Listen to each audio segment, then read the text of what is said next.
अस्सलाम वालेकुम दोस्तों, उम्मीद है आप सब खैरियत से होंगे। आप खड़े होकर, बैठ कर या फिर लेट कर ये पोस्ट पढ़ रहे होंगे और इस दौरान ज़मीन की ग्रेविटी आपको ज़मीन की तरफ खींच रही है। हर वक्त ग्रेविटी की ये फोर्स आपको खींचती ही रहती है और इस फोर्स को हम जी फोर्स कह लेते हैं। ये जी फोर्स जिस एक्सेलरेशन से आपको ज़मीन की तरफ खींचे जा रही है, इसकी वैल्यू 9.8 मीटर पर सेकंड है। लिहाजा हम कह सकते हैं कि 1G बराबर है 9.8 मीटर पर सेकंड के। आपका मौजूदा वज़न भी इसी फोर्स की वजह से है। आपका दिल खून को धक्का लगाकर इस फोर्स के मुखालिफ आपके जिस्म के ऊपर वाले हिस्से में गर्दिश करवाता है।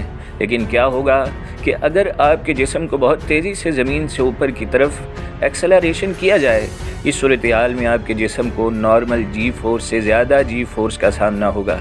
अगर एक्सेलरेशन इतनी तेज़ हो कि आपके जिस्म को ज़मीन की जी फोर्स से तकरीबन 4 से 6 गुना ज़्यादा फोर्स का सामना हो, तो ऐसे में आपके खून की गर्दिश बेहद सुस्त हो जाएगी और आपका खून मुनासिब मिकदार में दिमाग तक नहीं पहुंच पाएगा, बल्कि जिस्म के निचले हिस्से में इकट्ठा होता जाएगा, जिससे बेचारे दिमाग को खून और ऑक्सीजन की कमी हो जाएगी और आप बेहोशी की तरफ चले जाएंगे।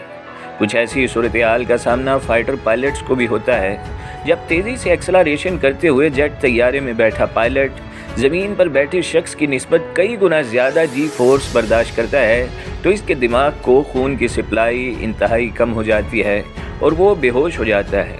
इस सूरत हाल को GLOC कहते हैं। अगर ये बेहोशी ज़्यादा देर तक रहे तो पायलट अपने जहाज़ का कंट्रोल खो देता है और नतीजतन जहाज़ क्रैश कर जाता है। माजी में ऐसे कुछ क्रैश देखने को मिले हैं। अंदाज़ों के मुताबिक 90 की दहाई में औसतन हर साल एक अमरीकी फ़ाइटर पायलट इस तरह हादसे का शिकार होता था। इसके अलावा जंग अज़ीम 2 में भी केसेस देखने को मिले, मगर आज के जदीद दौर में पायलट्स को जी फोर्स से निपटने के लिए कड़ी ट्रेनिंग दी जाती है और साथ ही ख़ास सूट्स दिए जाते हैं जो काफ़ी हद तक पायलट की मदद करते हैं। इसके अलावा जदीद फाइटर जेट्स में एक सिस्टम भी मौजूद होता है जो पायलट को क्रैश की वार्निंग देता है और अगर पायलट इसका जवाब न दे तो ख़ुद ही जहाज़ को ऊपर की तरफ ले जाकर क्रैश से बचा लेता है।